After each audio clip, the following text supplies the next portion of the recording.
Yellow, yellow, yellow, everybody. Welcome back to another episode of Meeting of the Minds. I'm joined here with my co-host and brother in Christ, Mr. Bob Jones, a.k.a. Brainiac420. What's up, America? Remember, we're going to be talking about the reticuloids of soy and how not to be taken in by these various plots that the reticuloids are putting out, turning our superheroes into you-know-what. Not just our superheroes, but gaming too. Like the two biggest things that you and I are into. Like we are, and we're also seeing it in church too. And we're just seeing it across the board and everything. Yeah. But I wanted to talk. Because this last week, of course, we got how many more games getting remaked, along with what's already come out already, and it's like, is this going to be the state of not just the gaming industry? Because DC just announced, they rebooted their whole line called Dawn of the DC, which is kind of like it was like a soft reboot. So it's like, okay, guys, it's like, really, what is this going to end? Or is it going to end? And stuff like that. So that's what I kind of. Let's be honest, all right? Here's what's happening. These various companies are realizing that the fans aren't getting on board with any of the new IPs because, well, let's be honest. We've been run off. Every time we get on board with a new IP, it's very, like, at the last minute, they pull some sort of bait and switch, and then the IP is not what we wanted. Yep. And so now people don't even bother to pre-order games, and they're like, I think the biggest example of of this happening is the Saints Row game. Yeah. Yeah, and now you see they're going back and they're remaking Saints Row 3, like the biggest one? 2 is their biggest. Okay, 2. All right. Yeah, so like I've heard them talking about going back and remastering it. Or remaking it. I'm not sure which one they're going to do, but yeah, it's like anyhow, go ahead. Well, I was going to say the biggest problem I have with a lot of the remakes is take Final Fantasy VII, all right? The Final Fantasy VII remake that we wanted was just Final Fantasy VII play exactly the same as the original. Maybe, like, the best way to put it, I didn't want any updates to the gameplay. I wanted that game just prettier. Okay. Like, very seldom does a remake do it right. Like, and I'm not going to sit there and act like this isn't a new phenomenon. I mean, take, for instance, Ninja Gaiden coming out on the Xbox and then being re-released on the 360 and the PS3. Which they, for the PS3 version, they actually added like a whole extra stuff onto it that the Xbox never even got. Well, and to be fair, the Xbox version of the game was one of the few games, like the original Xbox, okay? Yeah. It was one of the few games that actually supported 720p. All right. Yeah. So these games are already pushing HD then, but because most people didn't have HD hookups for their Xbox, they never got to see that. Never knew that, did you? Yeah, I knew it. I actually am a huge Ninja Gaiden fan. I actually had Ninja Gaiden 4. I actually had it on the Xbox. Nice. So, yeah, that was actually one of the games that ultimately, that and Halo, were the two biggest games to why I had the Xbox originally. My Master Chief, the green one. Remember when they came out with the ugly green one? Dude. All I gotta say is, I still have my, out in the living room right now, waiting to be, I'm still trying to figure out how I'm going to do it when I hook up everything to the projector, but yeah, it's already got its home in place. I have the Halo 2 one. What are you talking about? I want the Halo 3 360, the Halo Reach 360, and the Halo 4 360. And but can we be honest? The only the best thing that came out of Halo 3 was ODST. See, I never played ODST, so I'm not sure. Yeah. So, like, let's talk about that because really, if you sit back and look at it, the Master Chief Collection really is what kind of kicked off this whole remaster, re-release stuff. I would argue, actually, I'd say it was actually the Handsome Jack collection because the Handsome Jack collection remastered Borderlands, Borderlands 2, and Borderlands the pre-sequel for next generation. All three that were like Borderlands and Borderlands 2, of course, being exclusively on the 360, and the pre-sequel coming out on the 360 and the Xbox One. Also, the only one of the Borderlands that I just physically cannot play. But we're not going to go into that. But the point I'm making is that's really what started the whole let's go back and remake games, because that's when you started to hear about them going, oh, let's remaster or do HD re-releases of games. I mean, think about it. You had, and really you can even go back even further and if you want to. Well, no, they never mind, because I'm about to say the re-release of the Metal Gear Solids with the on to the 360 and PS3, but they never gave them a HD remake. That was just a straight port of the game. Well, they never released Metal Gear Solid 2 Substance. That never released to the 360 or to the PS3. Nope. And no. So, because the first PS3, the first Metal Gear was Metal Gear Solid 3, which was the first PS3 game. Now, they did have... 4. Metal Gear Solid 4 was PS3. 4. Yeah, was PS3. But on PS2, you had Metal Gear Solid 1, because that was technically a PS1 game, but it could play on the PS2. You had Sons of Liberty, then you had Substance, then you had Snake Eater, then you had Substance for Snake Eater, and don't forget all the PSP releases that they also released onto, like a couple of them got released onto the PlayStation 2 as well. Right. Well, you had Acid that was PS3/PSP.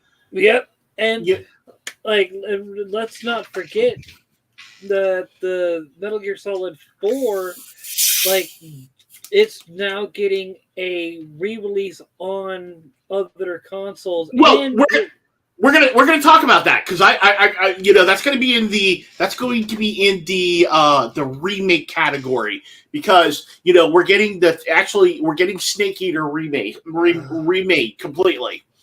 I don't want a remade though, man. Snake Eater was great the way it is. I got it right there. It and 3 Substance, man. Don't be fucking with my games, man. So this is just my sneaking suspicion, because they're also releasing, they're for the Switch. They're releasing for the Switch. Now I don't know if it got announced. Let me take a look here. Because this collection is the same one I actually have on my PS3. Gear Solid. Oh, man. Metal Gear Solid Master Collection. Okay, I think it's called that, the Master Collection. So, yeah, originally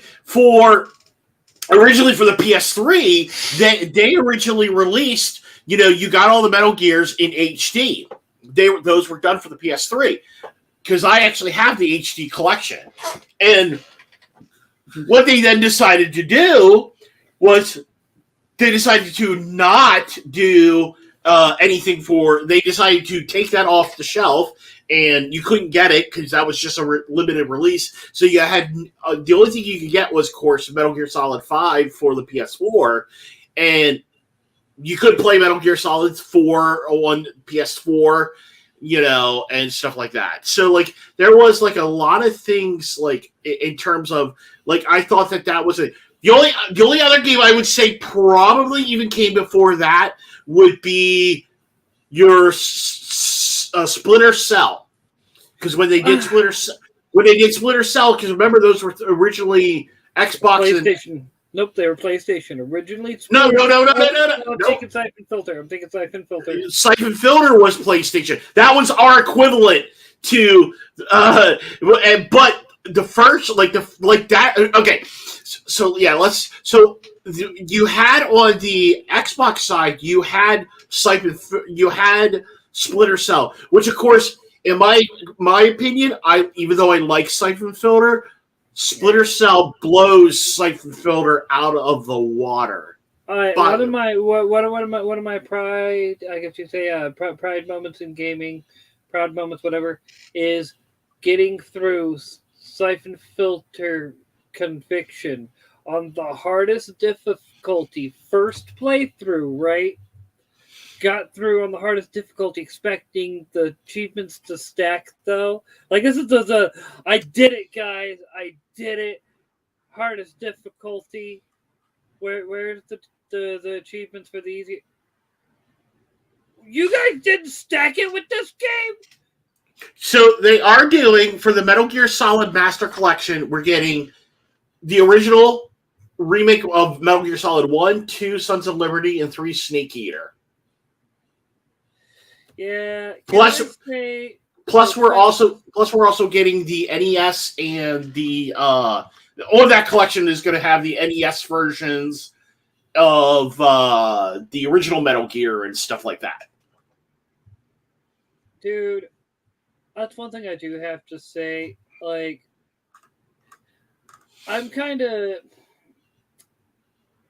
we totally forgot that if you really want to talk about one of the OG remakes, OG remakes, we got to talk about Metal Gear Solid: The Twin Snakes for the GameCube.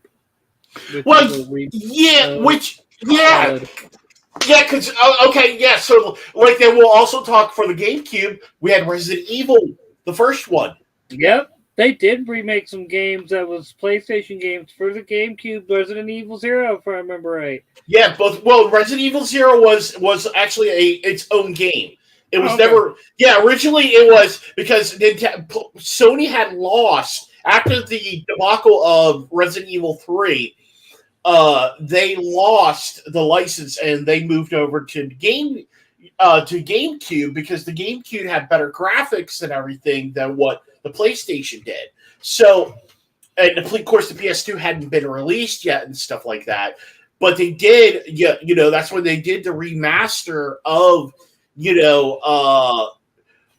of the thing, but of Resident Evil 1. But anyhow, the reason why I wanted to talk remake is we're looking at right now, so we're looking at this year alone, remake-wise. We had, just minimum, we had Resident Evil 4, we had Metroid Prime. Yeah, and Metroid was a good game, too. I think I still have my Prime somewhere. We had Dead Space. Never played it, actually. Oh, my goodness. Well, you're not a big horror person, so... No, I'm not, but to be fair, it's because most games don't know how to do horror right, all right? So, Doom 3 is to me, is a masterpiece. Doom 3 is how you do horror right. Where you go through and you're always on edge because you never know where a demon's going to be popping up. And it's not like Shooter, you're on edge. Like, they will have... Doom 3, the thing is with the Doom series, up until like the newer ones, a lot of the Doom series, and I'll say this also for like Resident Evil, all the older school horror film games, they used to use, because there was time, like, I remember playing Resident Evil for the first time and getting stalked by the hunters, like, and literally dying so quickly, because I wasn't anticipating where those hunters were coming across behind the corners and stuff like that. Yeah. So that's the horror I like. Now, don't get me wrong. I think that's like and that's one thing I loved about the original Dead Space was that it went back to a lot of the old school horror aspect of you didn't know where they were coming, and sometimes, if you heard them, they were relenting after you too. It was hard to kill them. Well, can I use a best way to describe? I think like the best way to sum up what you're talking about: horror shooter versus like psychological horror. All right, Right. like actually make messes with your head. All right, Doom all the way up until Doom 3. Like Doom 3 is the outlier. All the other Dooms are shooters, all right? They are horror shooters. They are light on the horror, heavy on the shooter. It's just the horror is just the setting where you just shoot everything. Mm-hmm. Psychological horrors like Doom 3, Fear, fucking Dead Space, from what I'm guessing, from what you're Yeah, saying, you have your it messes with you while you're playing. right. And I would even toss in there so like the Evil Within, like all the Fatal Frames, those kind Parasite Eve. Parasite Eve, yeah, which by the way, in my opinion, out of all the games that keep getting remade, why are we not getting a Parasite Eve remake? I was literally like, that is one I would love to see remade, and I'm not even a big horror fan. I have Parasite Eve for the PlayStation. I have it for my PlayStation. I have it for I actually have the PS1 copy. Now I don't have the physical disc, but I have it on my PS3 and stuff like that. Like I would love to see. And here's the thing with I think Parasite Eve would work really well because even though it was like that traditional active time battle, from Final Fantasy and stuff like that, I think it would, even if you update it modern, say you went with the route more of say Resident Evil, I think it could still work. Oh yeah. Well, but I honestly, here's how I would do it. Here's how I would do it personally. All right, I would stick to the JRPG elements that the first, like the original and the second, went with. Mm-hmm. But I would also take full advantage of it being like an action RPG. I think you even have this game. Let me see. I was just checking it out earlier, and Shining Resonance Refrain. All right. Oh Is yeah, that's and that's a remaster. And like I was playing it earlier, and I noticed it was first time playing it. It was an action RPG, and Yeah. that's what you could really do with that, and you could take advantage where, because in the original, if I remember right, it had some level of weapon customization. Yeah, it was more turn based than the original. Yeah, but what it is you could update it and have it be, a bit more action oriented, while at the same time taking advantage of the heavy weapon customization that you can do in today's day and age, and it would really fit within Parasite Eve in the way the original game played. Mm-hmm. Mm-hmm. I agree. The other thing too you could always do is you could kind of have it where like Metroid Prime is doing, like you have the original play aspect where you could play the turn-based options, or you could do a more modern, you know what I mean, like kind of like they did with Final Fantasy 16, which by the way is a fantastic game, but I just think I think overall I think this whole thing with what we know about DNA, and I just think, to me, Square is sitting on a gold mine with the redoing Resident Evil 1 and 2. Now, third birthday, yeah, we all know third birthday kind of doesn't really exist. But, I still, I would be instant buy if they remade both 1 and 2. All I gotta say is, Square Enix is like leaving money on the table because there is a fervent fan base of not even just that, but Supreme Commander. Supreme Commander 2 is one of the greatest literal, I can't believe my mind went blank on what that type of game is called, the real-time strategy. Like, we're talking, you could zoom out, like, it's one of the few real-time strategies that support a second monitor. And, like, when I say it's fucking amazing, like, some guys went back and modded it to update it years later. And, oh my goodness, bruh. Like, they added new units and everything, and it's like, but that's the point. Like Supreme Commander 3 has a large fan base that would buy up, like just eat it up if Square released I 3. I think my only issue and this is just kind of my only beef I have with these companies is the fact that even though they're doing all these remasters, they're delisting the originals. Uh-huh. And Unless you're EA. EA's been kind of EA and Ubisoft have been kind of doing the same thing. Oh no! Want to know what's funny? I have right now on Steam Mass Effect 2, the 2012 one, like the OG, like the original one that they released, or is it 2011? I don't remember. But anyway, it's because they released on Steam once again when they dropped Origin. They released it all back onto Steam, and at the same time, they released the originals, not the legendary, like just the legendaries. Mm-hmm. So they put out the original, and I'm like, well, I don't want the legendary, but this, because I have it on a humble bundle. But as soon as I saw that fucking like actual Mass Effect 2 with the DLCs and everything, oh, bet. Wasn't that the only game that actually wasn't that the only one that actually came to the PC? Mass Effect 2? No, I have all 3 of them on PC. Oh, all 3 of them are on and there. actually about Andromeda too, but we don't talk about Andromeda. We don't talk about Andromeda. That does not exist. I mean, it's got so many good ideas. So many good ideas. And this is what pisses me off with these games, dude. It's like these companies will have really good ideas and then they'll wrap it in mediocre, like the Mass Effect is delisted now.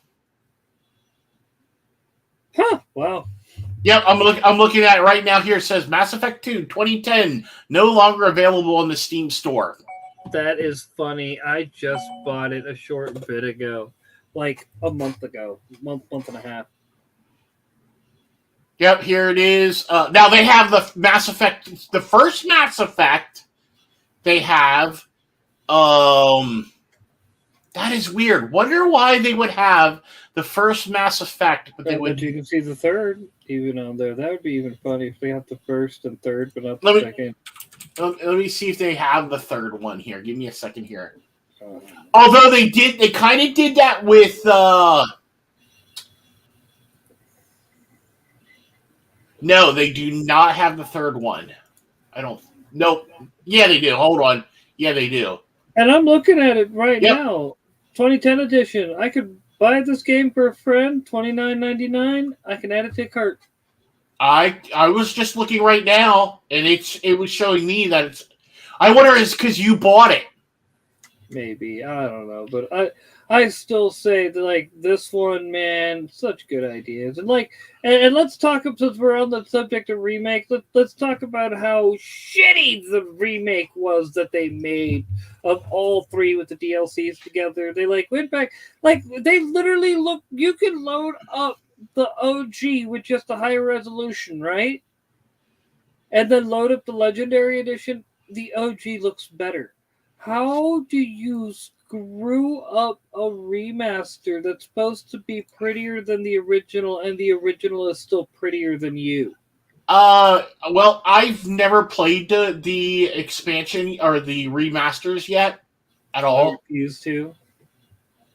I mean, my backlog queue is just so large. I just happen to have it. Like for me, like some of the stuff, like for instance, like we're looking at like the remake of Pharaoh, bombed hard, like Pharaoh: A New Age. They even though it looks good, there's still a lot of problems they have with like the AI and stuff like that. A lot of people went back to the original. Well, now I will say, Age of Empires. They're right there. All the Age of Empires have been very good remakes. Oh, bro, we won't even argue that because I have installed right now, of course, I have Age of Empires 2 Definitive Edition and the OG, like 2007 Age of Empires, but don't get it twisted. I have AOE 3 Definitive Edition installed, or not installed, but on my Steam as well. Because Age of Empires, I get down on some Age of Empires. Yeah, I have. Wonder what happened to my Age of Empires. The first one. I have two. I have two to the Definitive Edition. I have Empires 3, Age of Empires 3, the Definitive Edition, Age of Mythology Extended Edition, which now we're going to get. We're going to get the remake of Age of Mythology. Oh yes, I saw that. So, here's one for you. How long do you think till they decide to try and remake the Avengers? The Avengers game? Yeah, the one that bombed. Square Enix tried to come back and be like, you kind of like this. I don't think they're going to do it. Because it's a game of service. It's not like Guardians of the Galaxy. I'm just making fun of it because of the fact that we're shitting on Square Enix right now. Oh yeah. Well, see, the thing is with Square Enix, like that, it's a hit or a miss. I've said this time and time again. Like this is why that's partly why I held off on Final Fantasy 13. It took the demo to sell me on the game because of what they did with I do like Remake. Yes, I agree. Like, I would have liked the original remade. Yes, I think so, because I didn't care for the original as much. I would have liked to see it if they did that. But I will say the remake has pulled me in. Now, I haven't done Crisis Core or anything like that. But we have, with Square Enix, we have issues. Forspoken. Prime example. You talk about how Square Enix was hit or miss. Dragon Quest Builders 1 and 2, great games. Everyone loves them, and they went and literally hired the Koei Tecmo to do that game. They're not above putting the money up to do that. Like Koei Tecmo is actually a really good company because they're also the ones that do the Hyrule Warriors games. Well, they also do all the Koei Tecmo also, which, by the way, they're now into the DIE thing now. Click. Diversity inclusion. They do all the Dynasty Warriors, and they did the Dynasty Warrior Gundam games. So, which I need to get that. Like, I've always wanted to play the Dynasty Warrior Gundam games. They always looked really cool. Like, they actually looked like they were fun. They were. I really wish. Now, that's something I wish that they would remake, but remake exactly the same as well. No, I don't want to remix because they were good the way they were. All three of them, Dynasty Warrior Gundams, were great the way they were, but they were PS3 only games. So if you want to play, PS3 also had like that one Gundam game where you actually piloted a freaking Gundam, but because it was so clunky, it took all the fun out of piloting a Gundam. Yeah, well, I agree with that. Let's see here, the Dynasty. You know what Gundam game I'm talking about. Well, I'm one to play. They did a new one here. It's called Mobile Suit Gundam Fairy Fence. That's the newest one I want to play. Let me see here.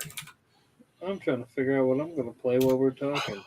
Part of me is like City Builder. Part of me is like. So part of the issue with the Gundam games is they're hit or miss. Yeah. They have been such hit or misses. Here's another one I would love to see. Super Robot Wars. Like not do like Super Robot Wars 30. Like go back to some of the older ones, like that were done on like the DS and the some of the other ones. Like Like OG, like Super Robot Wars OG, original generation, like those two games, and I don't remember if they were Game Boy Advance or DS games. Well, there's so many good games that we can just talk about. The funny thing is, we're talking about remakes of that they are making that nobody asked for, but at the same time, we're talking about the games that people did ask for remakes of. But the problem is, we also acknowledge that, well, when they've given us the remakes, a lot of times it's not been what we wanted in the remake. So my whole thought is, how about we just shut our mouths and be like, we're not asking for shit. Well, so why do you? So let me ask you this. Why do you think that, especially Nintendo? Why is Nintendo? Because most of the remakes we're looking at are done on the Nintendo. Because Super Mario RPG just got announced. They're doing Sonic Origins Plus, which is coming out this next week. Which I still want to get Sonic Frontier because I heard that game was legit. Yeah, it's got great reviews. It's got really good reviews and stuff like that. So all I gotta say is, for the first time in years, Sonic is on top.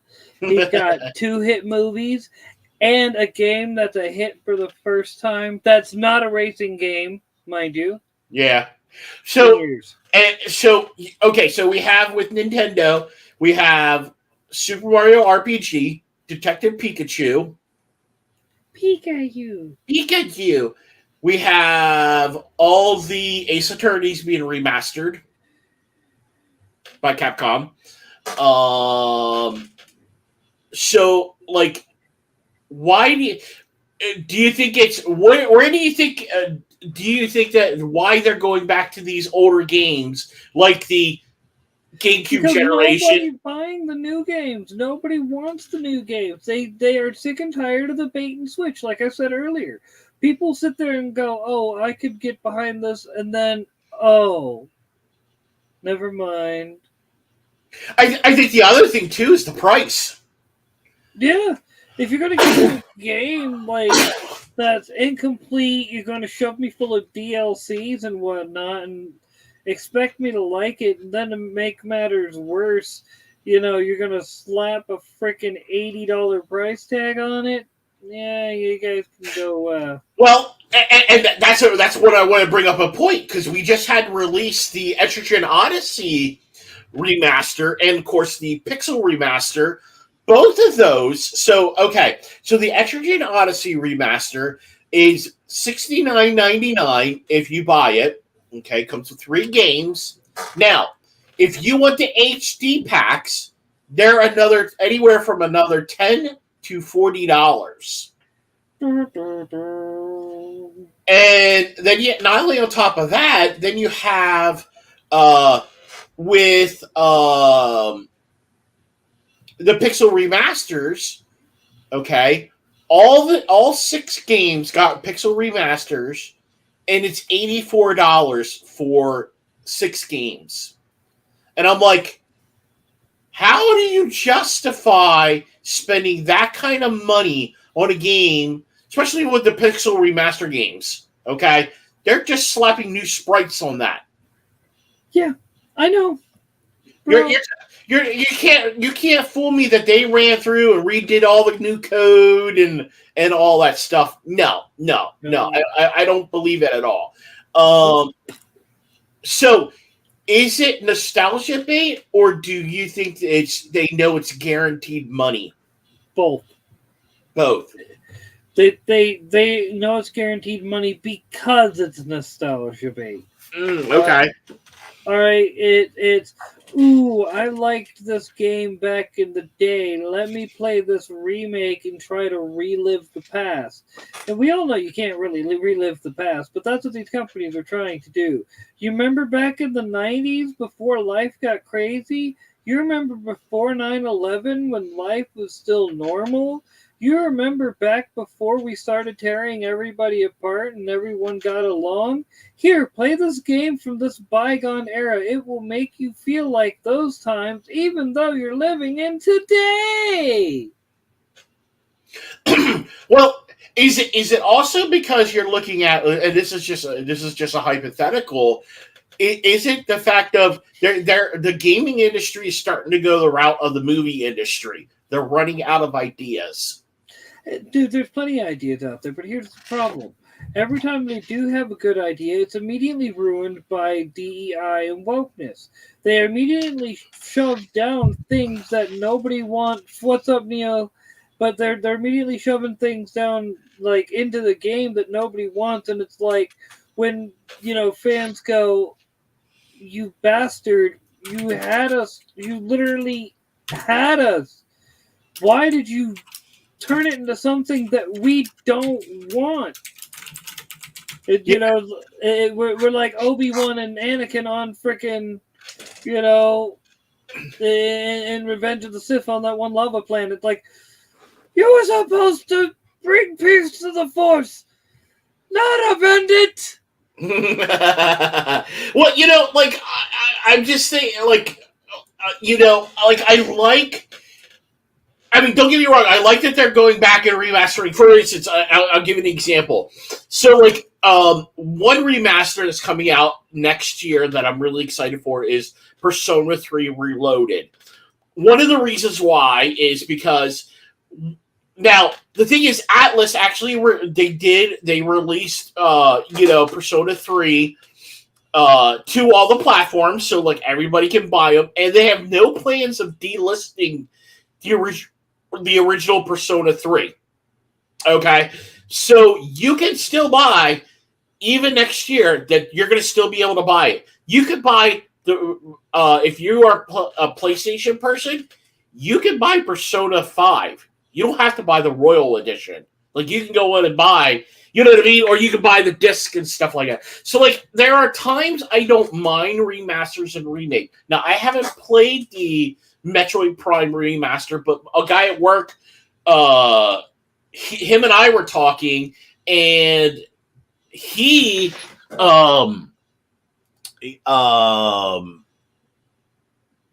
give me a second here. I will not give you a second. How dare you ask me to give you a second? This is your channel, sir.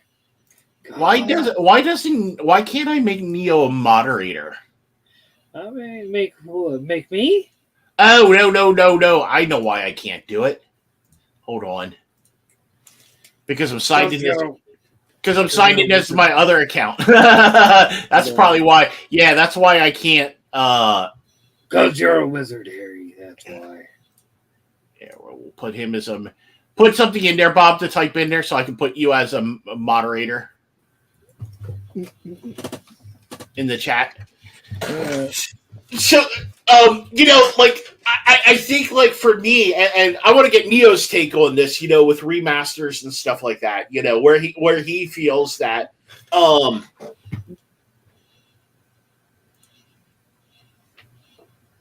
okay, we're gonna put managing. Okay, the last. Give me a second here. The last Nintendo Sega Directs involved remaking and remastering games. Some of the games were from classic platforms that are neither available in modern or have modern ports. Which okay, so that's a good point. So and I was going to talk about the Super Mario RPG thing. Okay, I don't have a problem with them remaking Super Mario RPG. Okay, because they do not have. Now, I really wish they had a viable way that you could go on to Nintendo and play, especially the Switch, and play the classic Super Mario RPG. But I don't like the fact that they're locking that behind a membership cost. Exactly. I really feel that, to me, that I think that's kind of dumb. Let's be honest. That is them going, we know people will play these old games. It's once again goes back to we know these guys are going to want this because of the pure nostalgia factor, and we're going to take advantage of it. Yeah. No, I I have, like, if they're doing stuff, because, modern gaming has changed quite a lot back from when we were, younger generations from us. So, like, give a point in case. Like, so I wanted to talk about Dead Space because, like, that has been, like, that game, the Resident Evil 4 game and Dead Space this year has been, like, the two biggest highlights in terms of gaming that I like. And as freaking re-releases. Well, they're remakes, but they're done good. They were actually the best. Like, to me, they were, like, the best ones. They were not, like, they actually changed the games. Like, I can still buy the original Resident Evil 4. Okay, you could go and buy them. Capcom has no plan as of right now. They have no plan of removing the original Resident Evil 4. But Resident Evil 2 and 3, yeah, you can't play them because those were originally PlayStation. They were originally PlayStation 1 games. So, but you can play Resident Evil. You can play Resident Evil 2 remaster. So I don't have a problem with those being remade because they are different games. If you actually play them, they are different games from the originals. So I don't have a problem with them. Yes, and Neo, I agree 100%. That we are now seeing Princess Daisy in a mainline Mario game, which is really cool. I like that they're doing that. I did like. I'll say the Nintendo Direct announcement was a very good one this week. We had, the fact that we're getting a new Mario, not just the Mario RPG remaster, but we're also getting another new mainline Mario in a 2D platform style. And can I say that I finally saw the Super Mario Brothers movie? Did you? What'd you think? That movie had so much potential, and if they had just not have shat on Mario at every chance they got to boost Peach, it would have been a great movie. Like the scene where he's training and whatnot, and how they finally show him almost getting it and everything. I'm like, no, that should have been he got it. Like, that should have been I can say the true, he's becoming the hero moment. I don't think I had a problem with that because Mario was out of his element in the whole thing. I like the fact that what they did at the end of the movie. I just think it worked a lot more. I think the only thing my issue was it was too short. It should have been longer. I can see that. I felt that it went from. I felt that you had no downtime between scenes because it just went boom, boom, boom, boom, boom, boom, boom, boom, boom, all the way through. Yeah, it did. Now, my other complaint was, while I like Jack Black as an actor, I am not a fan. Like, I really just wish they would not have done the Peaches song. To me, that makes him come off as a creep. It does, and on top of that, it is incredibly freaking catchy. And it gets stuck in your head, and you don't want it stuck in your head. And then you just randomly catch yourself going, Peaches, Peaches, Peaches, Peaches, Peaches, Peaches, Peaches, Peaches, Peaches, Peaches. Ah! Now, you could come back. Freaking hilarious. You could come back and say, okay, Bowser, but that's the whole shtick of Bowser. He is a stalker. That's what he does. He stalks Peach all the time. Oh, that's so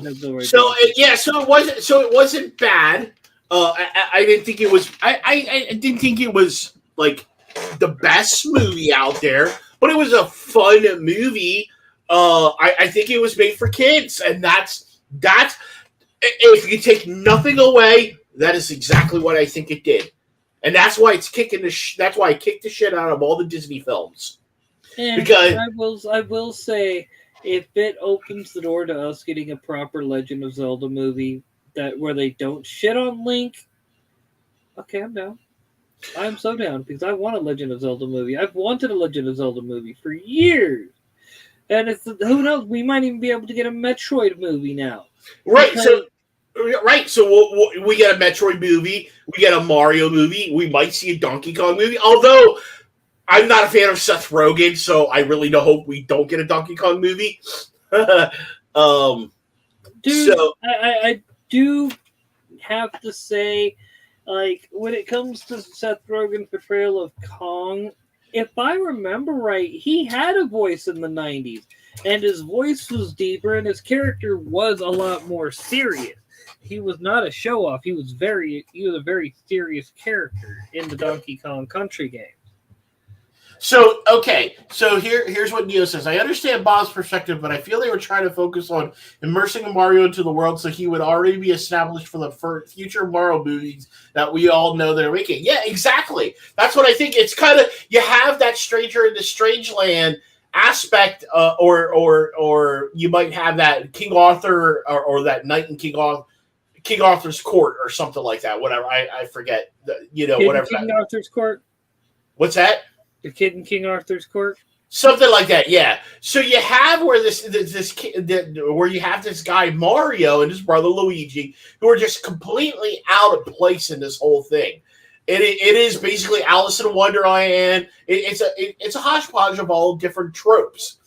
So I didn't. Yeah, do I think they went on the boss girl a little hard? Yeah, I would think so, but I don't think it came off as.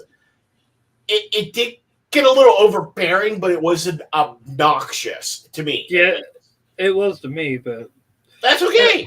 That's and that's the thing is that's why we can have these discussions, Bob. Because you and I we both respect each other's opinion. Oh yeah, no, I'm not even that. For me, it's just the fact I'm looking like I did not like that attitude that she constantly had. That she was better. Like on the one hand, I do admit, they did have Mario be the one that ended up saving the day and whatnot, and I do feel like they, ended it right with them going to live in the Mushroom Kingdom instead of staying in, New York City. At the same time, though, I'm like, so.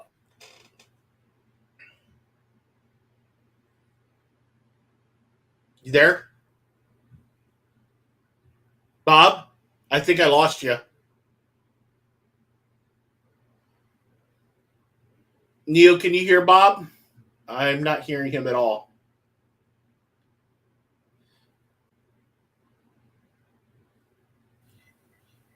Oh, all right. There you are.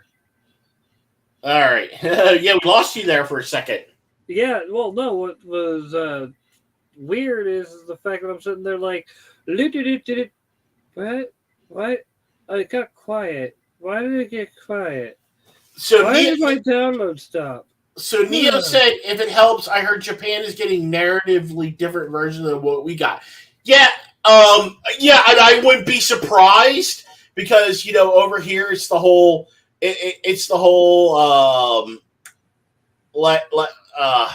boss girl, can't do no wrong. I mean, they're going to do the same thing. I mean, look just what happened with the whole thing was. Let's just look at what the whole thing with Sam Jackson that just came out. He literally he's like, oh, I had to talk. What's her name? Brie Larson. Brie Larson to have her stick with it because she's a boss girl, and that's the only way she can get through the Donald Trump TDS syndrome. And it's like, and all those incels, and it's like, dude, you literally are like one of my favorite actors, and you're a guy who literally freaking embodies Nick Fury. And here's the thing. I could have told you he was a establishment shill years ago. So over at a buddy of mine's house. It was back when fucking Jimmy Kimmel was on vacation or some ish after his kid was born with all the medical problems and everything. And he had they were having celebrities rotate being the guest host on the show. Mm-hmm. And he came out and he was making all these anti-Trump jokes and this, that, and the other. I knew then. I was like, bad motherfucker. Well, he was always for Obama, but I never had any issue with him, in terms of I get why he didn't like Trump, and that's okay, But the thing is, like, here we are in 2023. You've seen all these other properties being destroyed because of actors being dumb and opening their mouths. And what do? You are dumb and open your mouth, right? And When you Secret Invasion launches. yeah. And here's the thing. Here's the thing. People were already not going to watch Secret Invasion. Let's just. Oh, I'm gonna watch Secret Invasion just because I like Sam Jackson. But the thing is, it's not going to be a prominent thing. I'm not going to watch it right away. I'm just going to wait till it's done because you're not giving me any incentive to watch that. Yeah. Oh no. And it gets better. It gets better, bro. All right. Not only are they not giving you any incentive to watch that, all right, they have the whole controversy with the AI in the intros. And then they, instead of just admitting, all right, what we did was dumb, they instead went, okay, they went derp. What we're going to do instead is we're going to just do all the same stuff we did previously, and then when fans get mad, we're just going to call them bigots. And then when people go, this is not like helped you at any way, shape, or form. Well, look what Neo just said. He said all Sam Jackson did was rebury Brie Larson with that story. Considering how Secret Invasion is going, he just buried himself too. It's like, yeah, it's like, I get what they were. I understand what they were trying to do, but the problem is, it's 2023, and we're tired. Fans across the board, comic fans, are tired of being called incels, sexist, racist, homophobic, whatever, and none of us. Now, I'm not saying there aren't any of those out there, but majority of fans are not that way. Yeah, and what's driving a lot of people nuts is that it's like every time we have any type of legitimate criticism, oh, you're just an incel. Oh, you're just racist. Oh, you don't like women's. Oh, you don't like this. Oh, you don't like that. How about instead of telling us what we don't like, you actually listen to what we're saying? When we make complaints like stop making all the characters that have never been gay or bi, and you immediately respond with, oh, you're just being a bigot, you don't like seeing inclusion, and then we respond with, there are actual characters that have already established as being gay or bi that you can bring to the forefront and actually let shine and have proper representation. And real talk, this is what someone said to me. Yes, but no one knows those characters. Yeah. And I was like, yes, but that's why I'm saying. Get these characters in the light so people can know them instead of making characters that were never bi or gay, and then once again, but no one knows these characters. Do you not understand what I'm saying? Well, you look at like the big difference. Like you look at like. And I don't know if James Gunn did this, but I know Henry Cavill did not do this.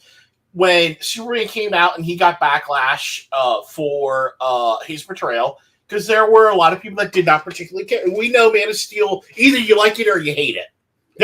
I actually liked it, but I liked it for a lot of the reasons of the fact that they made Superman and Zod's fight feel like two Kryptonians were really going at it in a city. Yeah. Well, so like you didn't have many people coming down in the middle. Most people either fell on both sides. Either they hated it or they liked it. You know what I mean? Because it literally, even though it broke a lot of records, like it Metacritic, like if you look at the critic scores, it held like at 60-some%. So, now for me, I loved it all across the board. I think, because this is just the way I am, in terms of I don't look for somebody to replace Christopher Reeves. Okay. Christopher Reeves, the mistake they made with the Brandon Ruth. Right. And you and I have had this discussion so many times about how they nerfed Brandon Routh, in his role. Whereas, like when Henry Cavill did it, I feel like he's a different version of Superman from the comic books. Same thing with Tyler Hoechlin. I think he's a fantastic Superman. I And think you feel like he really wants to be Superman. He doesn't yeah, want to be one specific group Superman. He wants to be everyone's Superman. right, and he did a great and he Can we finally stop saying we're waiting for our first non-white Superman? Motherfucker, we got that with Dean Cain. Dean Cain, yeah. Fuck my nuts, bitch. Fuck off. Because Dean Cain's half Asian. You know, so it's like I'm like, oh, like that's when you know nobody knows. Like, tell me you know Superman without knowing Superman. You know, it's like and Lois and Clark: The Adventures of Superman was legit. Oh, of course. Like for me, like I'll go back to like I love George Reeves. I think was a fantastic Superman. He embodied a lot of the golden age Superman. Mm-hmm.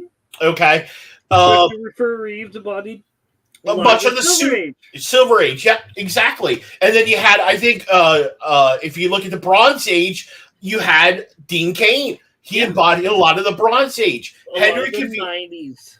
Yeah, and especially with the Superman Rebirth, and then you had I think Henry Cavill definitely has the New 52 and Rebirth elements together. I say he looks and like I get the feels from him that he's the 80s Superman, but that's just because he looks so much like the 80s Superman. Well, that down to his body hair and everything. Well, that's the Superman that is the Superman that is pre-crisis.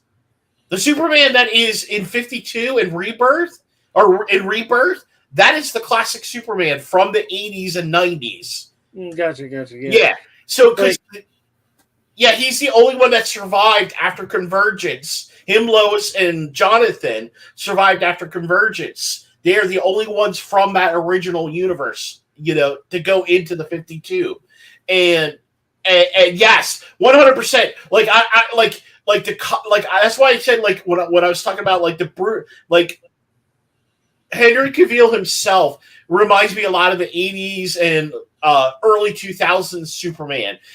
And the New 52, because, the reason being is because a lot of the brutalness that they had in the New 52 translated into the Man of Steel. Like, because the New 52 was much more grittier than all the other universes, But like if you look at then and I think Brandon Routh kind of has that element of like all of them, like that like some of the Silver Age. You saw some of the Silver Age. You saw some of the. I stand by. We really can't say much because all we got for him is Superman Returns and a brief stint in Legends of Tomorrow. True. And I would actually preferably would have loved to have seen Superman Returns actually be just a straight Superman movie. I mean, speaking of movies, have you noticed something about The Flash? What? It is such a bad movie, okay, that you don't even see, like, I follow a couple various, I guess you could say, like, sites where you can watch movies, right? And you don't see a single one of those sites. Yes! But, you don't see a single one of those sites having the Flash. Yeah, from everything I heard, everybody says like all the scenes with Michael Keaton are like the best stuff in the movie. So, and yes, I agree, Dan, 100%. Cavill was the perfect Superman. He was wasted with the approach taken into DCEU. 100%. Like, I really believe, like, I think all across the board, all three roles were casted fantastically. Ben Affleck as Batman, and I so wanted a Dark Knight Returns movie with him. I think he would balls to the wall do fantastic. If Well, I there is talk of him actually returning not in a few no not years. anymore. It's back off again because he's now talking about going into the MCU as Daredevil in the Deadpool 3 movie. And you know what? Want to know what my response to that is? Good on him. He was also a good Daredevil. If Yeah. you've seen the director's cut, you know he was a good director. So like like the movie Daredevil, like that's a good thing. Like the movie Daredevil, like I felt was a waste of a movie, but yes, I agree 100%. Ben was fantastic as Matt Murdock Daredevil. Like he yeah actually, you could tell he gave a shit. Like yeah Ben Affleck, we know is a comic geek, so you know every time. Like yeah I was worried about Batfleck. All right, I was worried about him playing Batman yeah. when they first casted him because I had not seen the director's cut of Daredevil, so I just remembered the movie being a mess. And I just kind of meh because I hadn't seen it in years. And then I saw the director's cut, and then I saw like he was literally coming up on the being like Batman v Superman came out, and I was like, you know what, I'm going to hold off on saying anything until I see this movie because he actually did do a great Daredevil. He was just his performance was butchered, and then I saw it, Batman v Superman, the ultimate cut though, the complete one, and he did a great, Frank Miller Batman. Yeah, 100%. And that's why I think, I really think like every character was casted great. Gal Gadot was casted very good. Ben Affleck was casted She very good. looks like Wonder Woman, all right? The only way she is off on Wonder Woman is she doesn't have as big as breasts as Wonder Woman, but that's literally it. Like, Yeah. everywhere else, she looks like Wonder Woman. So, like, I really just think that, overall, like, while I liked BVS, I enjoyed the movies, I just think the DCEU was just, Zack Snyder just really, I think what it was WB kneecapping him constantly because WB was getting impatient. They wanted instant Avengers, but they didn't want to do what Marvel did. And Marvel, before the Avengers, people don't like to talk about how the Incredible Hulk was technically a flop. Iron Man 2 was technically a flop. Yep. And 3 didn't do much better. Yeah, you had, the first Thor was all right. It wasn't that great. The first Captain America was not a big hit. It was a hit, but it wasn't a big hit. Right. It was just it was I would say it was a good B flick. It was a movie. It was a nod back to the 1940s serials, which all of us enjoyed. I didn't have any out of all the trilogy of movies. I think the Captain America ones were my favorites out of all of them. Captain America, the First Avenger, Captain America, Winter Soldier. You know that meme of the horse that's like perfectly drawn in 2 sections, and the third section is a stick figure? That is the Captain America trilogy for me. That is, you have, the First Avenger and then Winter Soldier being the 2 well-drawn parts, and then Civil War being the like shit drawing, and I'm like, motherfucker. See, and I think that's the only thing I would have changed on the whole Civil War thing. Like, you could have kept it where it was called Civil War, but you have it where it's the beginning of the split, where it's the Registration Act, and you then had a second. They could have kept it, like, now that they've done it, they can't really do a proper Civil War. What they could have done was just left it alone. Not done Civil War, done one of the plethora of other stories. They could have literally used Captain America 3 to literally set up a lot of the end game and so on and so forth a lot more effectively, to where you wouldn't have needed Infinity War and Endgame to be like. Honestly, I think they should have had Captain America 3 be kind of the point where that leads into Infinity War and Endgame, and that should have been the main convergence, and it should have been ending on they just like AIM resurfaced from Iron Man 3, and you find like they could have brought in MODOK, they could have done it proper, and then gone into, establishing these characters a lot earlier on, and then they could have even brought back Zemo, and a minute, Cap goes, "I thought you were destroyed in the bunker. I am Zeros and One's captain. I am not so easily destroyed." You know what I mean? Yeah, no, I agree. I just think it was other. Now, I will agree with Neo. Like, when I first saw that when I felt the whole thing would, that was one of my biggest complaints about BVS was they should have definitely had it as Bizarro. I still think he could have been still very tough to fight as Bizarro instead of Doomsday. Because it would have fit, because it would have shown Lex Luthor early on trying to manipulate Kryptonian DNA and he literally and it doesn't even have to be a clone of Superman. It could be a clone of Zod that he was trying to make. So now you have this Zod that's fucked up and trying to bring back the Kryptonian people, but do it in the most bizarro way ever. Bizarro make humans Kryptonian. Hey, Neo does say, "How do you have a civil war with only 12 people?" Exactly. So yeah. Honestly, what I think, if people objectively take a step back and they look at the we have our qualms with the DCU, but if you take a step back and you look at the MCU universe, most of the movies did not do that well.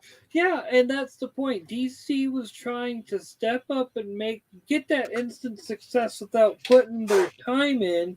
And honestly, I still say that they should have done it. They should have pushed forward with Green Lantern being the starting point and just come out with Green Lantern 2, taking the L, and this time done. Now, upside, we got Deadpool and Ryan Reynolds being Deadpool, so yeah. I think if you would have done a Green Lantern film, you could have kicked it off with how I think Jon Stewart. You could have had it where the intro is where Parallax being destroyed. What happens at the beginning? You maybe have like Hal Jordan, a cameo or something like that, where maybe the Oa, they reject the thing for them and they assign someone else, and you assign Jon Stewart as the new. Or you could have it be he's I personally stand by the best thing they could have done, and this would have worked so well with what they were trying to do. You could have had the first one be versus the Manhunters, and I stand by that should have been the first one. 100%. Second villain should have been Sinestro, setting up the Sinestro Corps. The third movie should have been Parallax, with him winning his fight against Parallax, but falling to Parallax and becoming the new Parallax, killing a bunch of Green Lanterns, and there's 2 mid-credit scenes. All right, the first one where he kills all the Green Lanterns. All right. And you get the comic scene or the comic cover with him wearing all the Green Lantern rings with the deranged look. All right, that's the final scene, and then after credits is Kyle Reiner finding a ring. It is him getting his ring, and in the second and third one, you bring in Jon Stewart and Guy Gardner. Jon Stewart first because he was brought in first, and then Guy Gardner. Yeah, I think, there is just, and I think that's part of the thing is, and I'm sure Neo and Dan and everybody else that watches it, they're going to agree, I don't know if whoever they get with these things, and I'll be honest with you, and I've still come back and said this a lot, that I think part of the issue is you have the studios, You have the studios. They went their direction, but it does not line up because we know, you and I have talked about this before, like how much both Nolan and, because Nolan was given a lot of control for the new DCU universe, him, the WB, and Snyder battled all the time with what the direction of everything was going to be, to where Nolan actually ends up walking away. Because one, Nolan didn't understand the source material. He was just that they everyone like praises his freaking, Dark Knight trilogy, but let's be honest, we got 2 good movies out of that, and his biggest problem is his ego, where he said in a world where Superman exists, Batman would not exist, because he's too proud. And like, I would have slapped his ass if I was in the room with him and said the whole point of Batman is the fact that he is the mere mortal that can step to literal gods and win. Yeah, that's the point of Batman. He is just a human. These motherfuckers fear Batman because he's the one person that they know better than to pick a fight with, because he will be able to take them down. That's the point. And in every iteration of Batman, and he's always quipped about this, in every iteration that they introduced, like the other DC characters, he has a contingency plan for every one of them. Yes. Even in the Silver Age, he had contingency plans. They were goofy, but they were still contingency plans. Yep. It wasn't until Tower of Babel where they really expanded that idea to for the modern day, and actually had him be scary, the things he's willing to do. But there's a reason why in New Frontier they made sure to add in the very golden age Batman response of, I have a $40 million, meteorite that I keep for the one in Metropolis. Yep. With you, I only need a penny matchbook. There's a reason why they put that in, the New Frontier animated movie, because that's the way the Golden Age Batman, that's where it's from. The Golden Age Batman. Yeah. Well, I mean, if you go back and you even look to the original Batman stuff, the guy originally was killing villains and stuff like that. It was just later on they merged it. So Batman, and me, I'm not trying to swear, but Batman does not give an F at all. He is going to do what he does. And I think that's the biggest issue I had with these creators is, like, I think the closest we got to a near perfect Batman was Michael Keaton. I'm sorry. That's just me. Because he didn't care about killing people, because he killed Penguin.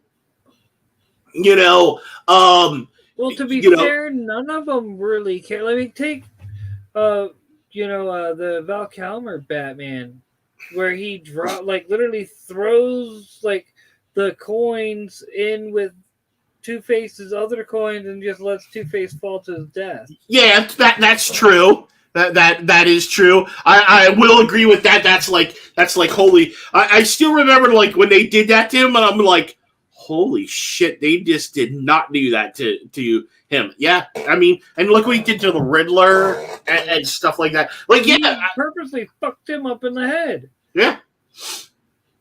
Don't get me wrong. I mean, those 90s Batman movies, Batman didn't play there either.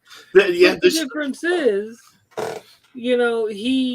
I would say the closest we got to a accurate freaking Batman to me is Ben Affleck. He's like, well, yeah, Ben Affleck. Yeah, okay, I would agree with that too a lot. To a big point, because he embodied. If you go off the Frank Miller Batman and stuff like that, yeah, he did. And I remember when people were complaining about him having using guns and whatnot. It's like, did you even pay attention to the Frank Miller Batman? He used a rifle. He used guns.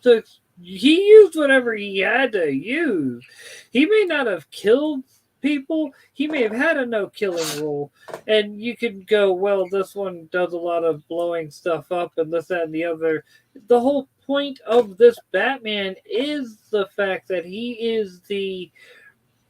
That's the point of this Batman. He's the hero that's being pulled back from the edge by Superman. Yeah. He's the one that was already had done the hero's journey, had completed it in some aspects, but in other aspects he had just become disillusioned and tired of playing.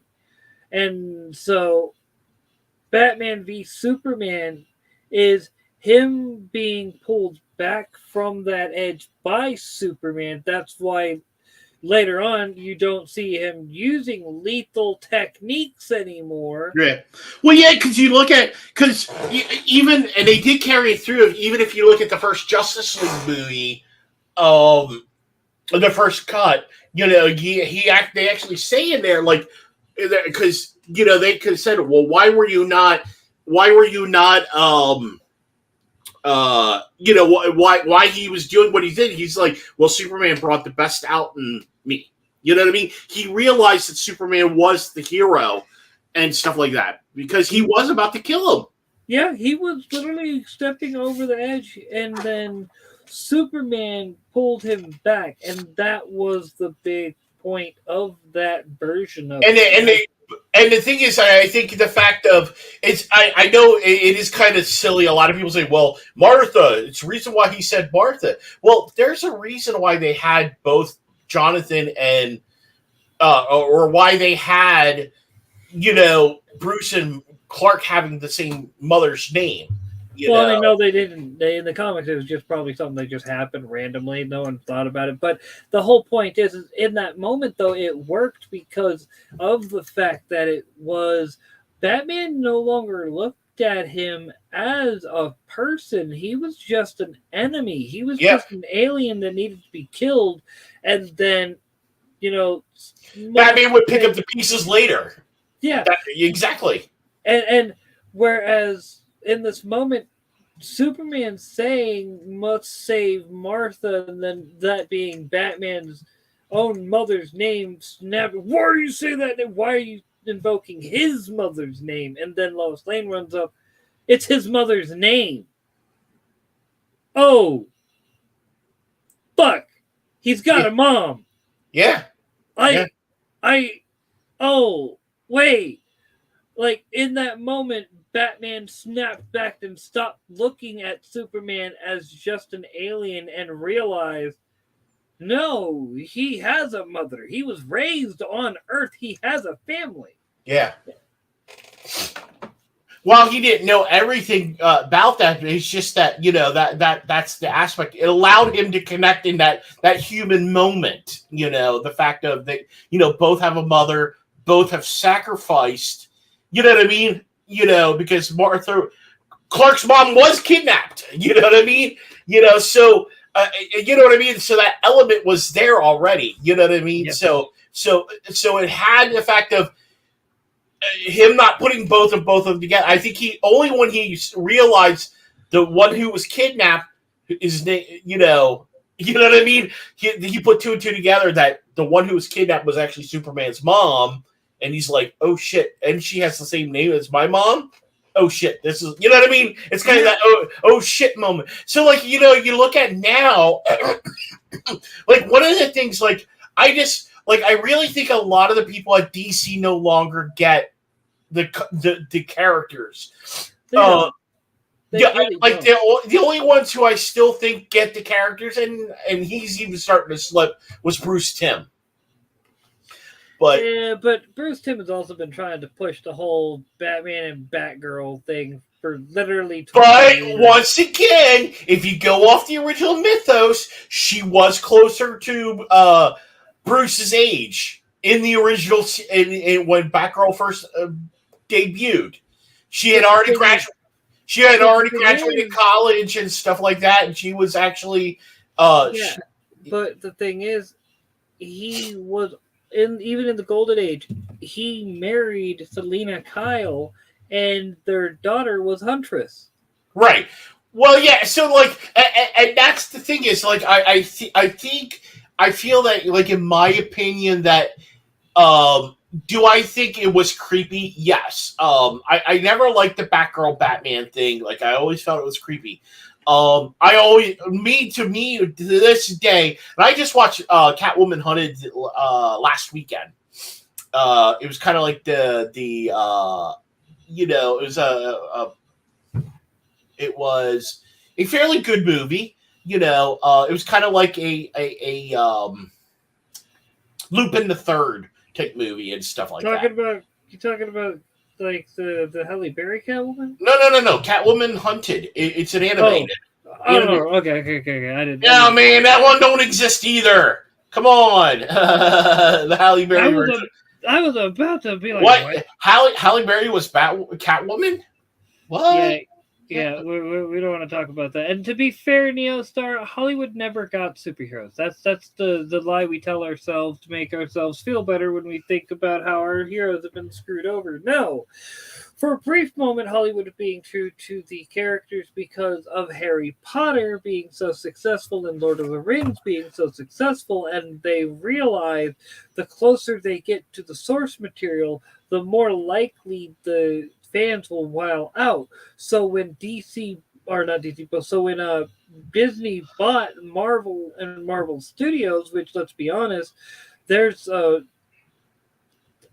some talk about Michael Jackson's death being tied to that, but we're not going to go into that. Like, that's a conspiracy theory because Michael Jackson said he was going to buy Marvel because he wanted to make sure that because he was a huge Spider-Man fan and whatnot, and he was tired of seeing Spidey get dicked over in the comics.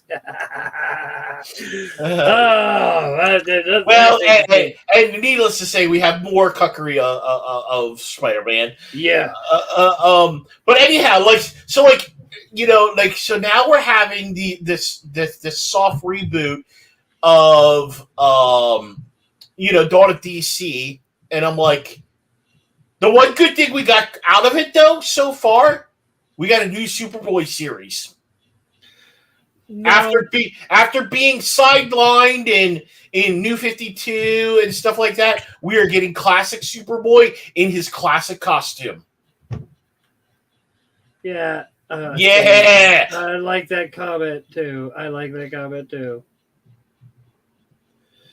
No, I still say, like, Do I think this is going to work? No. I was about to say, it kind of threw me off for a second because I read that comment again and it just from what Neo said. The reason why I don't think it's going to work is now Josh Williamson. I think might do a good job. He tends to get his heroes. I say the last person that really got superheroes was Jeff Johns.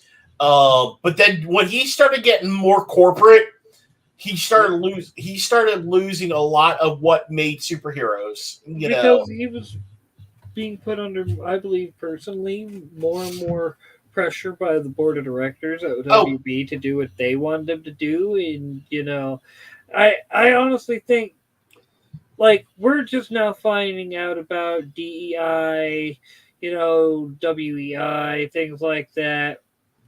All these different, like, ESG related corporate things. How long do you think that they've been going on and we didn't know about it? We know most of these businesses. I say at least 10 to 15 years.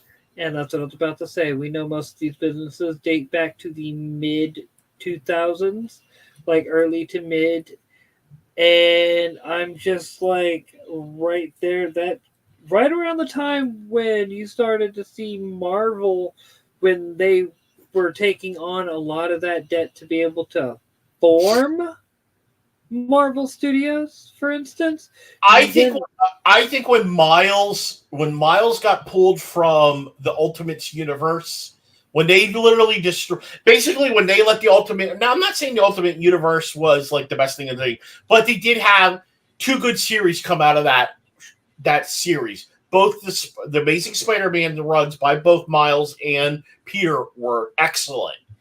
The problem was Miles should have never been pulled over from that universe into The main universe. I really think it should have been kept where he was in the Ultimates universe. He was that version of Spider-Man taking over the mantle from Peter in that universe. and I I remember arguing with a buddy of mine trying to explain to him why I hated Miles Morales, and I couldn't explain it. But it's because I'd forgotten about one person, Ben Riley. Once I remembered Ben Riley, I was like, I was able to better formulate it. It was because Miles Morales will always be palette swap Ben Riley to me because that's literally what OG his basically his character was. He was Peter Parker, but with a criminal uncle. Parents that were actually there instead of Aunt May. What? No, he was Ben Riley with the palette swap. Let's just call it what it is. And I hated it to no end, and I really couldn't explain to him it because it was when you're trying to pull from years of comics, you don't exactly remember everything. You just remember the shit that it felt wrong that they were trying to make somebody else Spider-Man because it reminded me of a time that they did it prior, and it while Ben Riley was funny as Spider-Man, I felt like Spider-Man had matured at that point in the comic, and while he did still make the occasional joke, he wasn't overly jokey. He wasn't Ben Riley level jokey anymore. Well, and he was no longer the quibbing Peter. You know what I mean? Peter was a lot more serious because he was dealing with a lot more things. And I think grown up. Yeah, well, and I think when was One More Day? One More Day, if I remember right, it was like 20. It was, I think, around the original Civil War. So it's 2007. That's what I thought. So that's when I really think, for me, that's when I started seeing the shift in comics. That's actually when I stopped reading a lot of Marvel and went back to DC. Because I had originally, I had been a DC person for years, and then I got out of DC for a while, just because they were doing stupid stuff. And I'd gotten into reading Marvel, like the X-Men and Namor and stuff like that, because, in the 90s to late, early 2000s, they were doing all that good stuff with the X-Men. And then when they started pulling all this, bullshit with, Peter with One More Day, the House of M, because I was getting tired of, you had Secret Invasion, you had... which Secret Invasion was immediately after Civil War. Right. So you had Civil War, which I thought was an interesting idea. Because at the same time when One More Day came out, when they did One More Day, that's when they did Green Lantern Rebirth. And that's what got me back into DC. Because after the Green Lantern Rebirth, they had the Sinestro War, and they had Blackest Night. Where they really started trying to bring back a lot of the good characters. Yeah. For a brief moment, DC was on top. Yeah, no, and I like even, I don't hate Miles Morales, but he was essentially made for the same reason as Ben Riley. They got bored with a mature and stable Peter Parker with a happy marriage. Yeah. And really that says so much, and people don't realize that really is because Marvel cannot have Peter Parker be a responsible adult. They got to keep him perpetually a teenager thinking that's what sells books. And it's no, that's not what sells books. What sells books is good writing. Peter being allowed to grow up, a lot of us old fans, we read adult Peter and as kids and didn't have any problems with it. If anything, we all hope to be as lucky as Peter to grow up to have a beautiful wife and their life, even if times were hard, they still had, they wanted their MJ that they could rely upon because that was Peter and Mary Jane's marriage. They relied upon each other.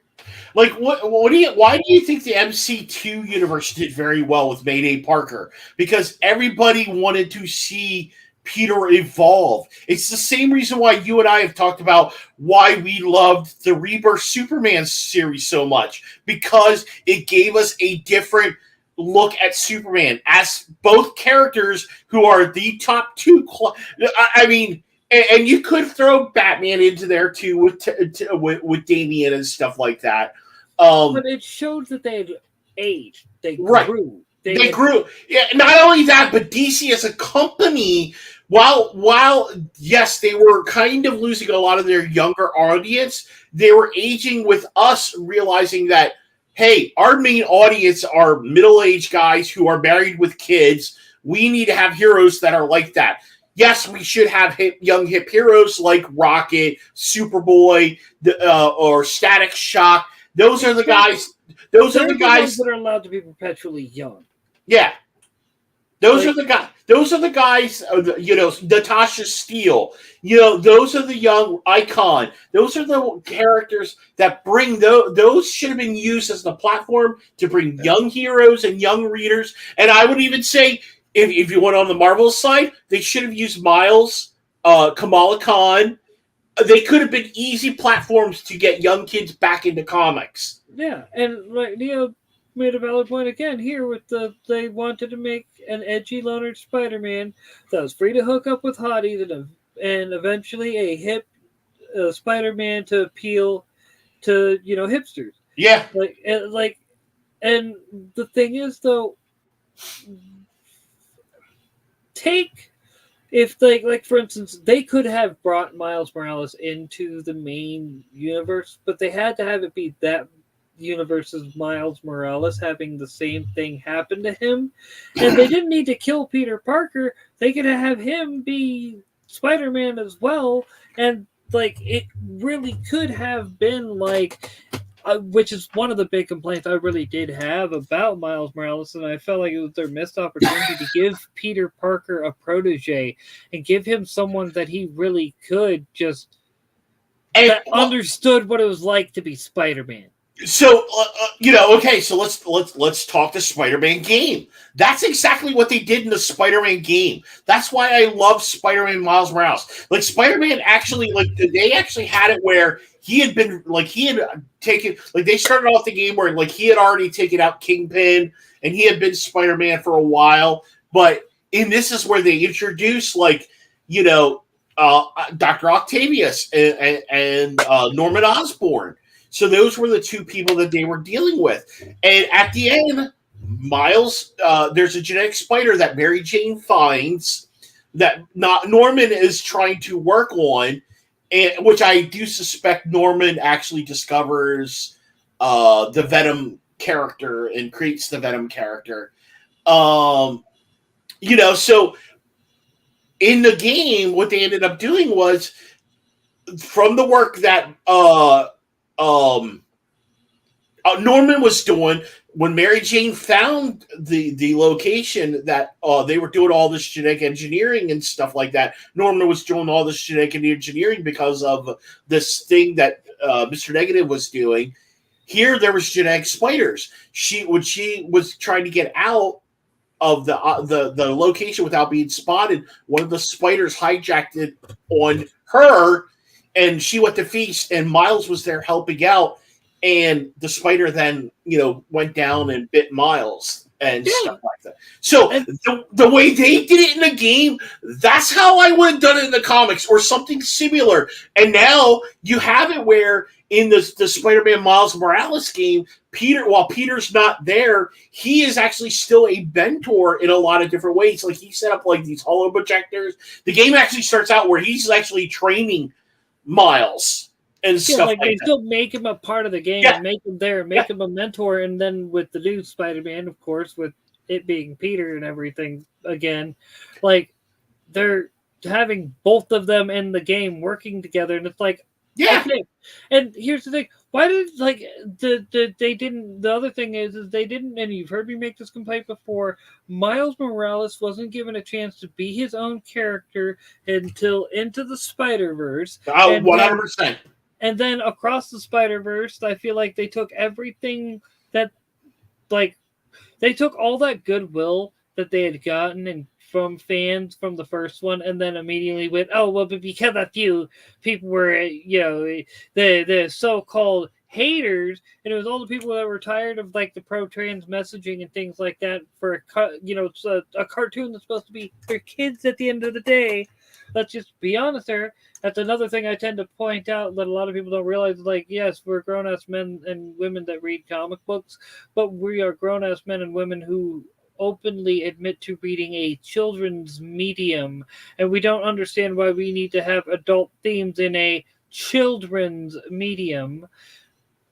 Like, I mean, I feel like you can do adult themed stuff, but it has to be able to where the kids can understand it, but the adults deal with the thing. I want to go back to the thing that Neo said here. Kamala Khan didn't have to be a bad character, but Marvel insisted on making her the face of the all new, all different Marvel. So I want to touch base on that. Like, one character they did bring back, Moon Girl and Devil Dinosaur. Like, they did a fantastic job with her series, introducing Devil Dinosaur and her, Moon Girl, this new character, and they took a classic character, Devil Dinosaur, and they made a fantastic, fun series.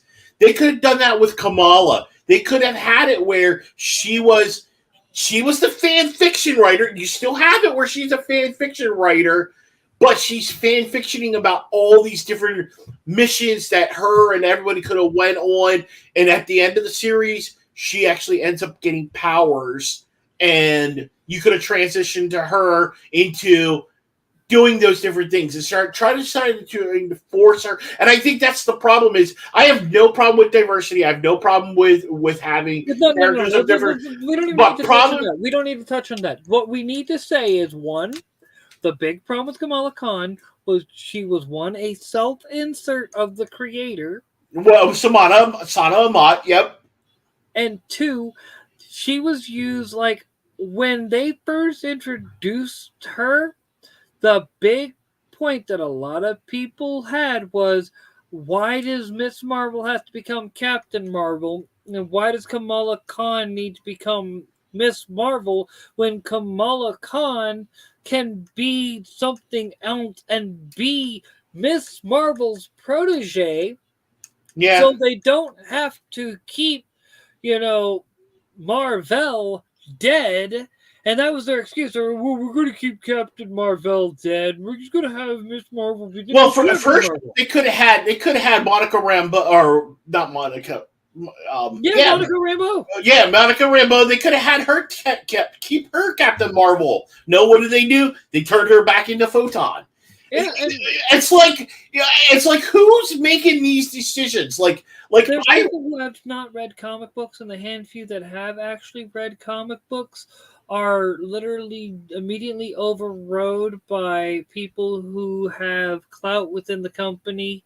And let's be honest, we've kind of come to figure out how this industry works. All right. Yeah. Literally, all we have to say is Heather Antos, and enough said.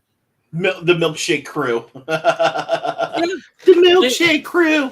They will literally, they literally ran anyone who's worth a damn out of the industry through use of HR and put themselves in. But none of these females have read comics. Say what you will about Gail Simone. I don't believe that fat bitch has ever picked up a fucking comic book in her life. Probably not.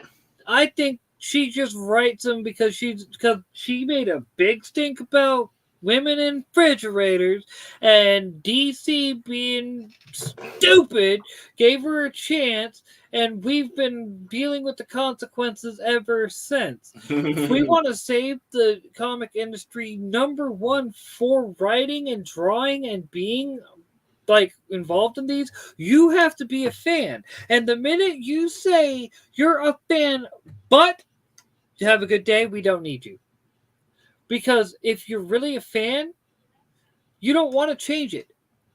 If you're really a fan, you enjoy the character the way it is. If you're really a fan, you want to tell stories that are in line with the character, not put the character in line with what you believe. Mm-hmm. Yep.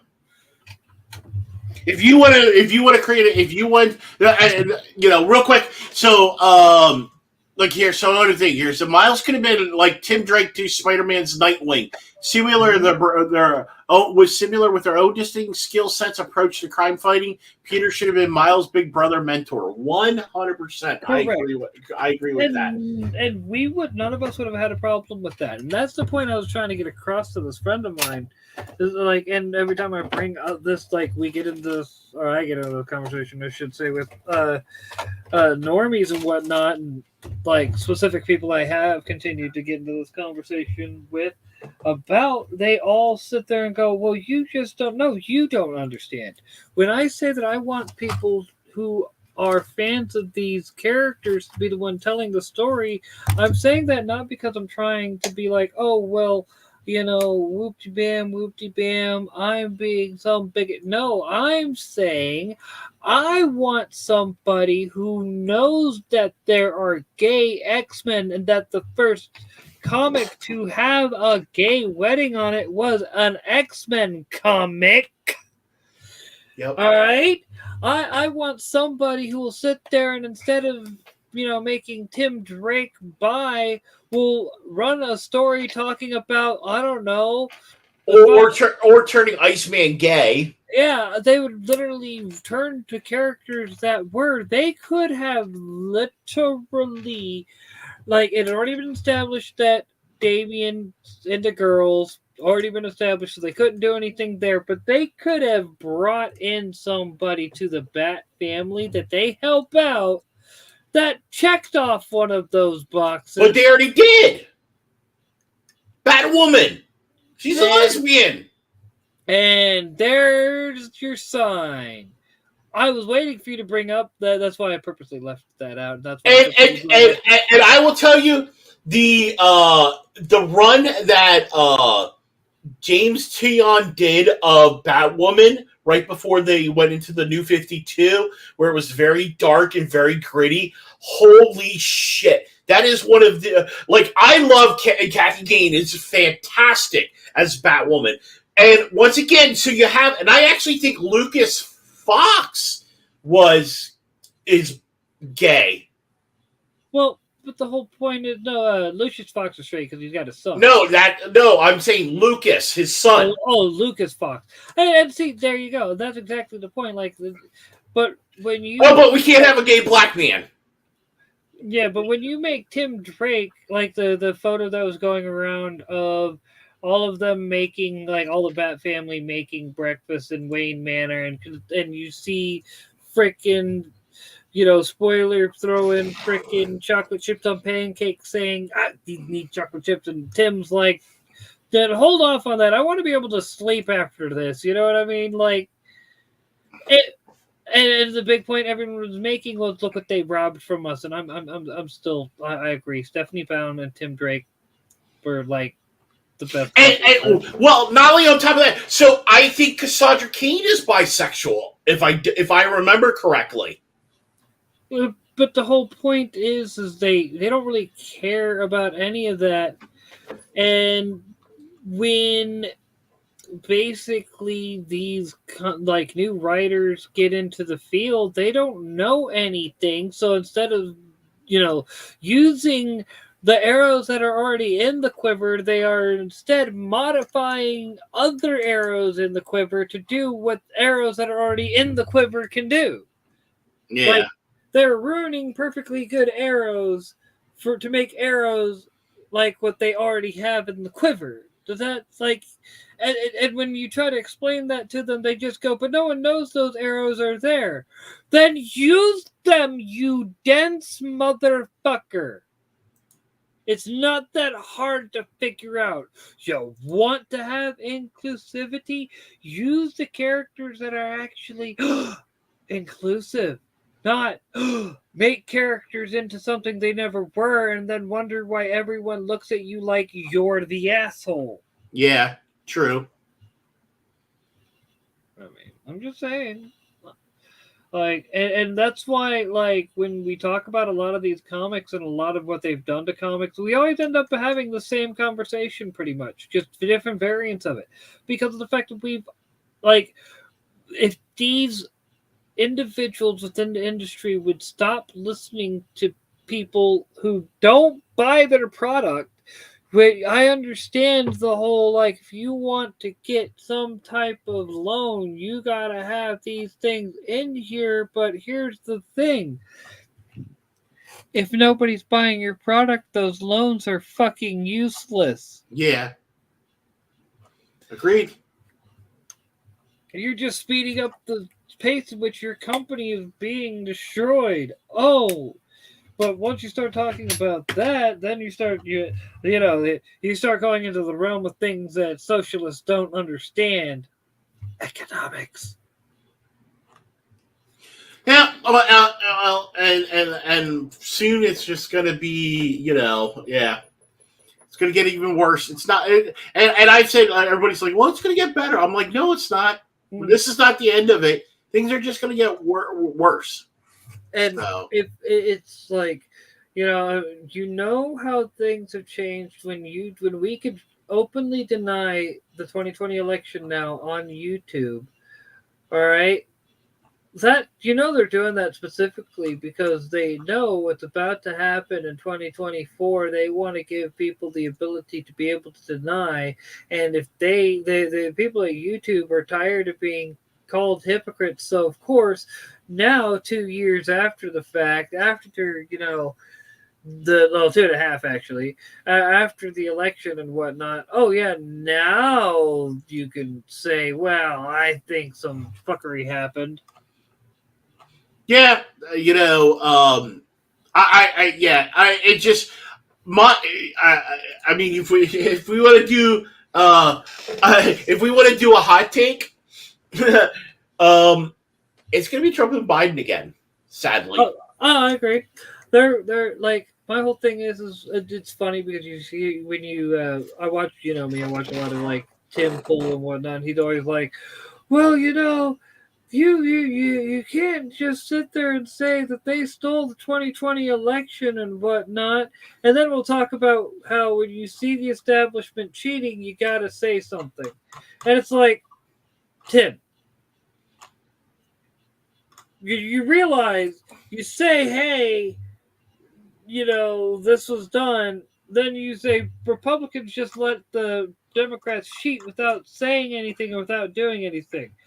But when Republicans complain about what was done in 2020, you say they need to stop bringing that up. But then we'll turn around. Do you get my point? Yeah. Yeah. Yeah. I've said time and time again, like all these. Yeah,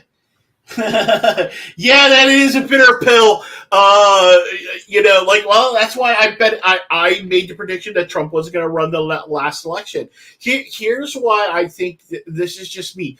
Do I want to have Trump and Biden run again? No, I would rather see Tim Scott. I'd rather see, because Tim Scott is not establishment at all. No, dude, I'm sorry, it's got to be Trump, and here's why.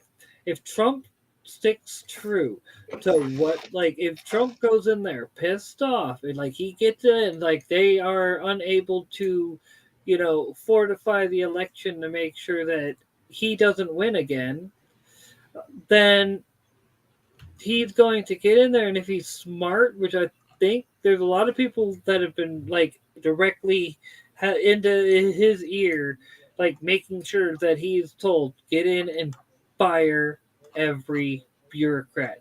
If he gets in and fires every bureaucrat, even if they were to try to have a injunction, like court ordered injunction to prevent him from firing, those people would still not be going to work while litigation happened to find out if they had a job. So even if after a couple years of constant litigation, they finally, okay, no, Trump doesn't have the unilateral ability to fire all these bureaucrats. That's 2 years where you didn't have bureaucrats gumming up our government, and a lot can be done in 2 years, especially if you are not giving the uniparty a chance to fight you. You don't have bureaucrats that are trying to constantly jam you up, and you just go, executive order, executive order, executive order, executive order. And Yeah, but I don't want that because that is basically you're looking at that's a kleptocracy, and I don't want that. So here's the thing. Here's the thing. The only way we're going to get out of the situation that we are in right now is if we get somebody who gets in there and who is willing to do what they have to. We got to stop thinking that you're going to get, like, the only way to get through this is if you have someone who's a president that's on board with the Congress that's on board. You're not going to get all that. The only way you're going to be able to get all that is if you get somebody in the president's chair, in that office, that's willing to use the executive branch to get the other branches cleaned out of all their gunk. And until we have a president that's willing to do that, which I hope Trump is, I can tell you DeSantis isn't. We've seen DeSantis show his true colors as an establishment, Republican over the past couple months. Some of us was already saying he was an establishment shill for years now, but we're not going into that. Point I'm making is if like and it going that's the only way you're going to fix a lot of these problems. You can't expect Congress to fix it because there's too many incentives for various members of Congress to not fix it.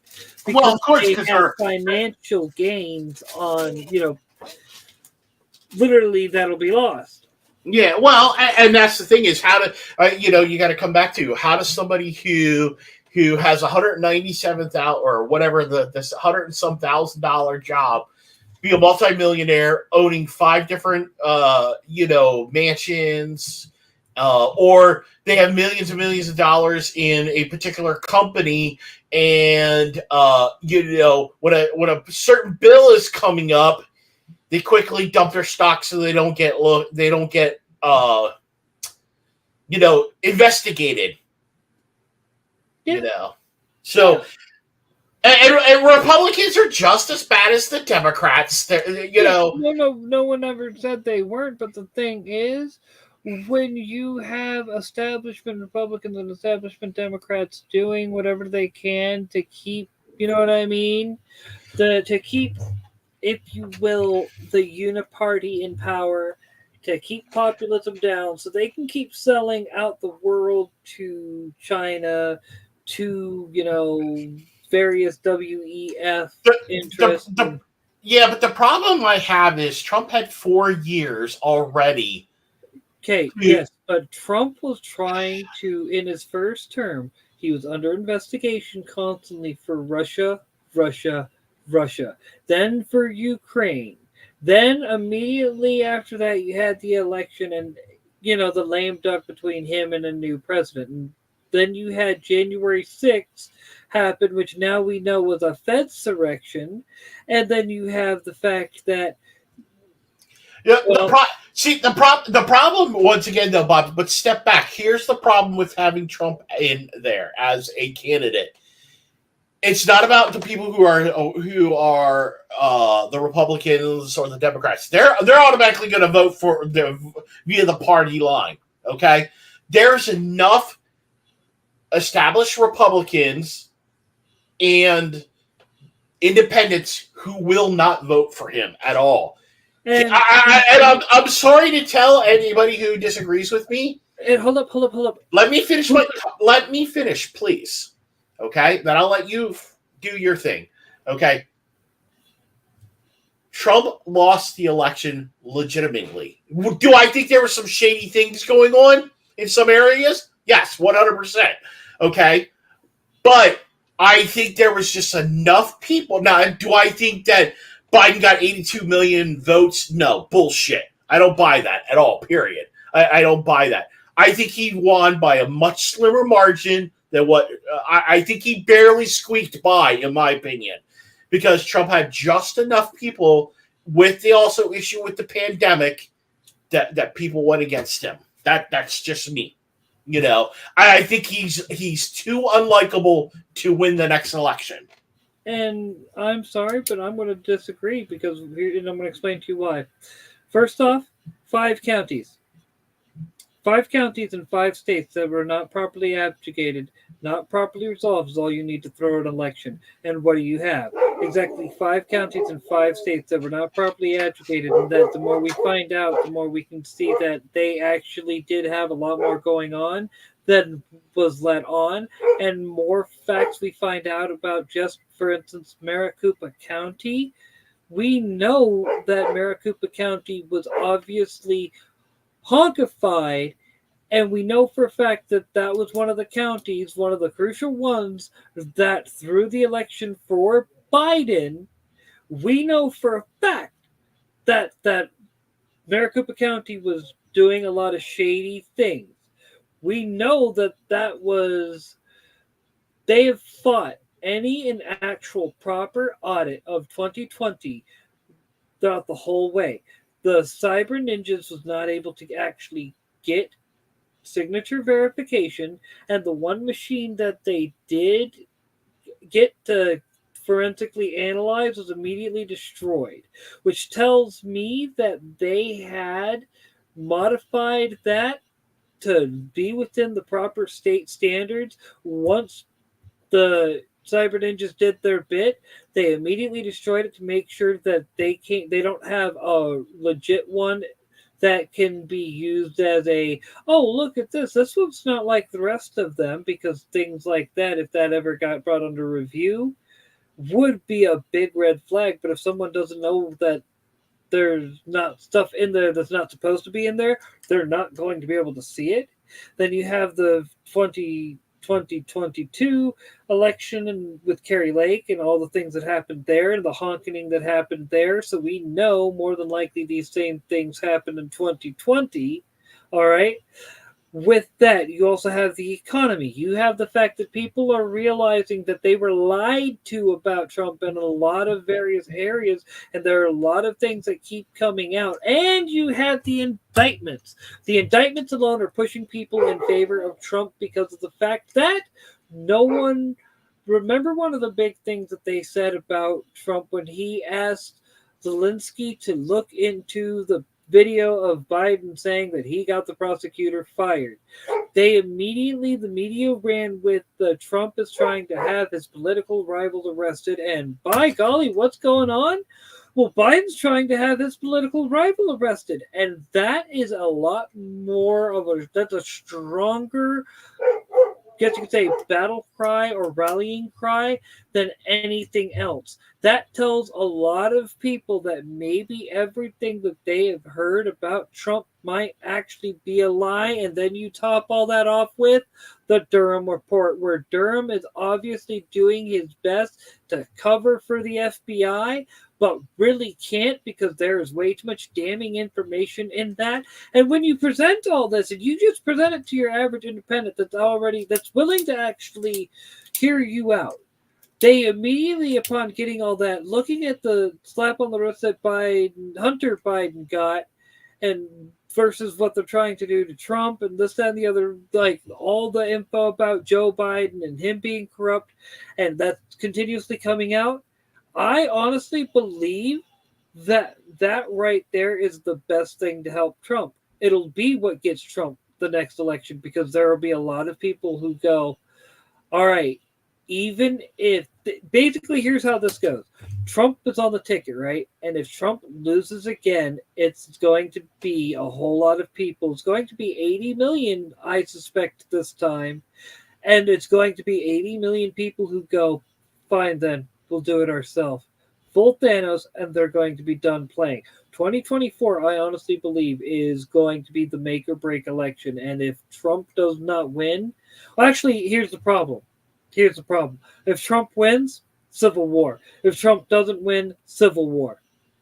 We've been set up for Kobayashi Maru, and regardless of what happens in 2024, it's going to be a civil war. Well, that's why if neither one of them get it, if neither Biden or Trump get the nomination, we therefore don't need to worry about it. If DeSantis gets in the office, they're going to do everything that they did to DeSantis or did to Trump, but it's going to be lighter to keep the leftists fervent while keeping them just passive enough to where because DeSantis is establishment.